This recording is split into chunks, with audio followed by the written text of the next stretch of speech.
Everyone, once again welcome to our YouTube channel Bio Baba. पिछले lectures में हमने population biology start की थी और वहां पे हमने क्या देखा था कि किस तरह से हम जियोमेट्रिक ग्रोथ और एक्सपोनेंशियल ग्रोथ को डिफाइन कर सकते हैं और कौन कौन से ऐसे एट्रीब्यूट्स हैं जिसके बेसिस पे हम दोनों को अलग कर सकते हैं। आज के इस वीडियो लेक्चर में हम देखने जा रहे हैं कि किस तरह से हम जियोमेट्रिक ग्रोथ और एक्सपोनेंशियल ग्रोथ को डिफाइन करने के बाद लॉजिस्टिक ग्रोथ को डिफाइन कर सकते हैं। तो आज का हमारा टॉपिक जो है वो लॉजिस्टिक ग्रोथ के ऊपर है। तो चलिए स्टार्ट करते हैं। आज का हमारा टॉपिक लॉजिस्टिक ग्रोथ। ओके, तो आज का हमारा टॉपिक क्या है? Logistic growth. Logistic growth. Okay, logistic growth में जो कुछ एट्रीब्यूट्स, इसके मेन फीचर्स होते हैं।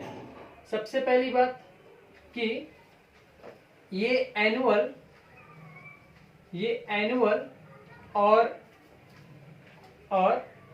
नॉन एनुअल जो ब्रीडर्स होते हैं, नॉन एनुअल ब्रीडर्स, दोनों में इस तरह की ग्रोथ देखने को मिलती है। वहां पे हमने क्या देखा था कि जो जियोमेट्रिक ग्रोथ होती है वो किस में पाई जाती है? एनुअल ब्रीडर्स जो होते हैं उनमें पाई जाती है, जबकि एक्सपोनेंशियल जो थी वो किस में पाई जाती थी? वो नॉन एनुअल ब्रीडर्स में था। लेकिन जो आपका लॉजिस्टिक ग्रोथ है वो दोनों में पाया जाता है, एनुअल में भी पाया जाता है और नॉन एनुअल में भी पाया जाता है। ठीक, पहली बात क्लियर हो गई। ये जो लॉजिस्टिक ग्रोथ होती है वो कहाँ देखने को मिलती है? ये एक एक्चुअल ग्रोथ कंडीशन है। ये कैसी ग्रोथ कंडीशन है? एक्चुअल ग्रोथ कंडीशन है ना। ये एक्चुअल ग्रोथ कंडीशन है जो कि हमें नेचुरल एनवायरनमेंट में देखने को मिलती है। नेचुरल कंडीशन में नॉर्मली हमें इसी तरह की ग्रोथ देखने को मिलती है। किसी भी इकोसिस्टम में हमें जनरली लॉजिस्टिक ग्रोथ देखने को ही मिलती है। ग्राफ की बात करें तो ग्राफ में पिछली बार हमने देखा था कि वहां पे जे शेप कर्व बन रहा था। यहाँ पे जो ग्राफ का शेप होता है वो एस शेप होता है, इसलिए हम इसे एस शेप होता है। ओके, एस शेप होता है, जिसकी वजह से हम इसे एक और नाम देते हैं, सिग्मोइडल ग्रोथ कर्व। क्या बोलते हैं हम इसे? Sigmoidal growth curve. क्लियर? इसे हम क्या बोलते हैं? Sigmoidal growth curve. ये सारी चीजें क्लियर हो गई? क्लियर? इतनी बातें क्लियर हो गई। अब ग्राफ के थ्रू समझते हैं कि इसको कौन कौन से फेजेस में हम डिवाइड कर सकते हैं, मतलब किस तरह से एक्चुअली जो ग्रोथ का जो कर्व बनता है वो एस शेप तो होता है। ठीक है, ये एस शेप कुछ इस तरह से बनेगा, लेकिन इस एस शेप में भी डिफरेंट टाइप के फेजेस हैं। इस एस शेप में भी डिफरेंट टाइप के फेजेस हैं। फेजेस का मतलब क्या है? फॉर एग्जाम्पल, ये जो पर्टिकुलर ये लाइन है इसको हम बोलते हैं लैग फेज। इसको हम बोलते हैं लैग फेज। ओके, ये जो ग्राफ हम खींच रहे हैं किसके बीच में? Population size. किसके बीच में? Population size versus time. With respect to time population में क्या चेंज आएगा हम उसके बारे में बात करें। क्लियर?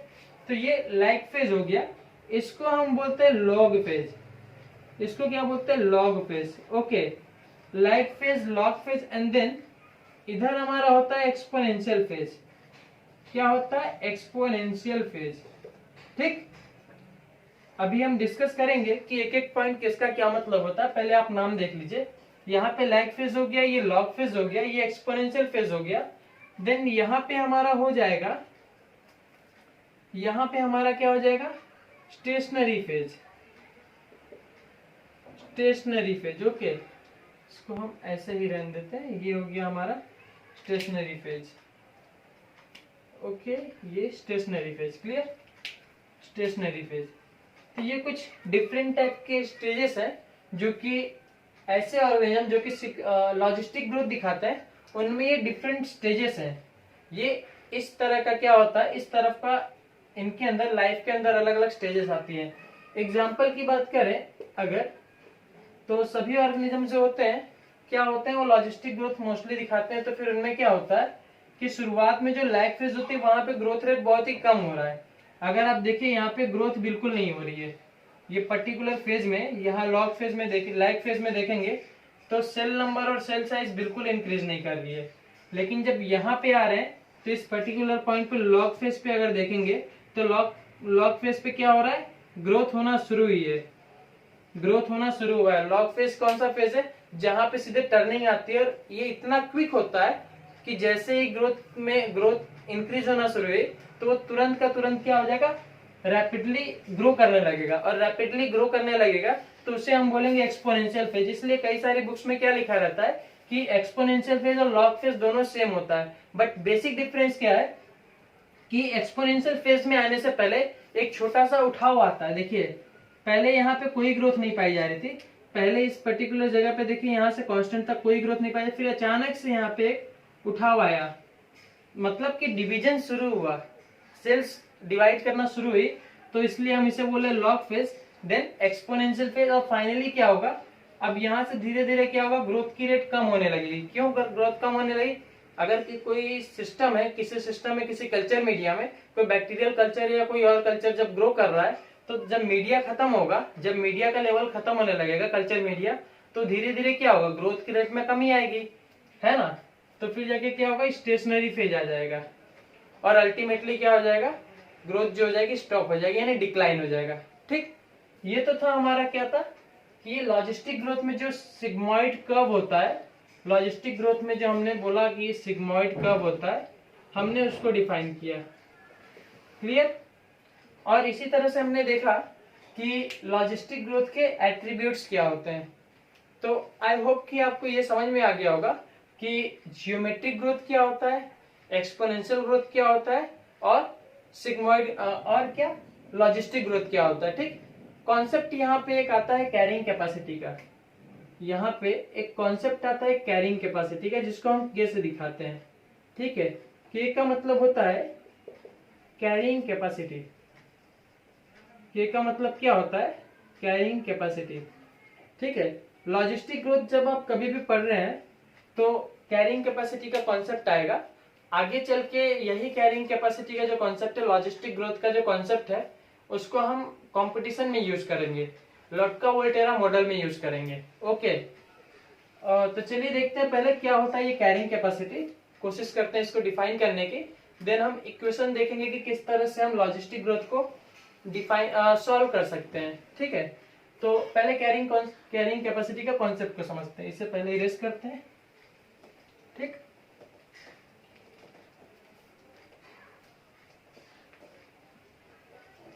तो लॉजिस्टिक ग्रोथ में हम क्या देख रहे हैं, carrying capacity, carrying capacity, carrying capacity. Okay, carrying capacity, तो कैरिंग कैपेसिटी किसे बोलते हैं, हर एक इन्वायरमेंट का, हर एक हैबिटेट का, या हर एक निश का, कुछ भी बोल लीजिए, चाहे आप इसे हैबिटेट बोल दीजिए, चाहे इसे आप इन्वायरमेंट बोल दीजिए।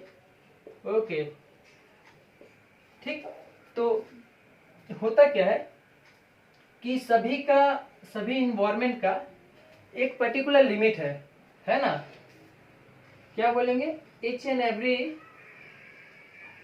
every इन्वायरमेंट और habitat, environment basically lemon term की भाषा में बोले तो has its on limit, has its on limit, है ना, हर एक का अपना एक लिमिट है।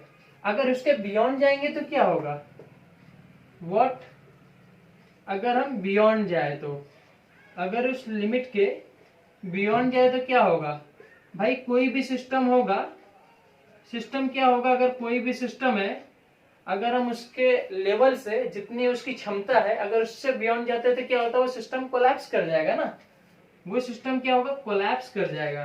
तो ठीक उसी तरह से हर एक इन्वायरमेंट की, हर एक इकोसिस्टम की, चाहे कुछ भी बोले, तो हर एक का एक अपना लिमिट है कि भाई उसमें इतने पर्टिकुलर ऑर्गेनिज्म रह सकते हैं, इतने पर्टिकुलर ऑर्गेनिज्म को फीड कर सकता है। मतलब ये इन्वायरमेंटल कैपेसिटी को बता रहा है, ये इन्वायरमेंटल कैपेसिटी को बता रहा है। सपोज यहाँ पे केवल 100 लोग रह सकते हैं, ये एक पर्टिकुलर एरिया है, ये एक पर्टिकुलर एरिया है, ठीक है, इस पर्टिकुलर एरिया में 100 लोग रह सकते हैं। अगर मुझे बताइए 100 तो रह सकते हैं, तो अगर 2 और ज्यादा आ गए, ठीक, +2 या +4 और ज्यादा आ गए, तो फिर क्या होगा, अब ये क्या सिस्टम सेम तरीके से बिहेव करेगा, नहीं ना, ये सिस्टम में क्या हो जाएगा, डिस्टरबेंस आएगा। अगर कोई नई स्पीसीज आ रही है यहाँ पे तो क्या होगा, डिस्टरबेंस क्रिएट होगा, कंपटीशन शुरू होगा, है ना, अलग अलग इंटरेक्शन बढ़ेंगे, डिस्टरबेंस होगा, इक्विलिब्रियम सेट होने के लिए क्या होगा, इकोसिस्टम फिर से ट्राई करेगा कि हर एक चीज इक्विलिब्रियम में आ जाए, ठीक है। तो उसको मेंटेन करने के लिए चीजों को एलिमिनेट करना पड़ेगा और अल्टीमेटली वापस सिस्टम क्या हो जाएगा, इक्विलिब्रियम में आ जाएगा। तो कैरिंग कैपेसिटी का सिंपल सा मतलब क्या है कि हर एक इन्वायरमेंट की अपनी एक लिमिट है, अगर उस लिमिट से बियॉन्ड कोई चीज उसके अंदर आती है तो वो इक्विलिब्रियम को डिस्टर्ब करती है, एंड देन इन्वायरमेंटल चेंज होते हैं और वापस से इक्विलिब्रियम मेंटेन हो जाता है। कैरिंग कैपेसिटी का आपको मतलब समझ में आया कि हर एक की अपनी एक क्षमता होती है, इसी को हम बोलते हैं कैरिंग कैपेसिटी। कैरी करने की क्षमता यानी कैरिंग कैपेसिटी हर एक इन्वायरमेंट की अलग अलग होती है। आई होप कि आपको कैरिंग कैपेसिटी का कॉन्सेप्ट समझ में आ गया होगा, जिसे हम के से इंडिकेट करते हैं। तो चलिए अब हम देखते हैं कि किस तरह से हम लॉजिस्टिक ग्रोथ को कैलकुलेट कर सकते हैं। ओके, एग्जैक्टली हम किस तरह से इसको हम कैलकुलेट कर सकते हैं। तो बेसिकली लॉजिस्टिक ग्रोथ का जो इक्वेशन होता है उसको हम बोलते हैं dn by dt Rn k minus n upon k। Clear? यहां पे जो टर्म्स दिए गए हैं dn by dt आपको पता होगा, जिसको हम बोलते हैं ग्रोथ रेट। ग्रोथ रेट में जो चेंज आ रहा है उसको हम बोलते हैं dn by dt, change in growth rate. Clear? R का मतलब हमने देखा था अभी, आर का मतलब क्या होता है, इंट्रिंसिक ग्रोथ रेट। आर का मतलब क्या होता है, इंट्रिंसिक ग्रोथ रेट। आर का मतलब क्या होता है, इंट्रिंसिक ग्रोथ रेट। और हमने देखा था आर को हम निकालना हो तो हम कैसे निकाल सकते हैं, बर्थ माइनस डेथ करेंगे तो हमारा आर निकल जाएगा। N is the number of the population, number of population size या पॉपुलेशन साइज ऐसा बोल सकते हैं। ओके, पॉपुलेशन साइज भी हम बोल सकते हैं इसको, नंबर ऑफ पॉपुलेशन भी बोल सकते हैं। और के का मतलब हमने अभी देखा, के का मतलब क्या होता है, कैरिंग कैपेसिटी। ओके, तो अगर आप ध्यान से देखेंगे इस इक्वेशन को तो आपको एक बात पता चलेगी कि इस इक्वेशन को मॉडिफाई किया गया है।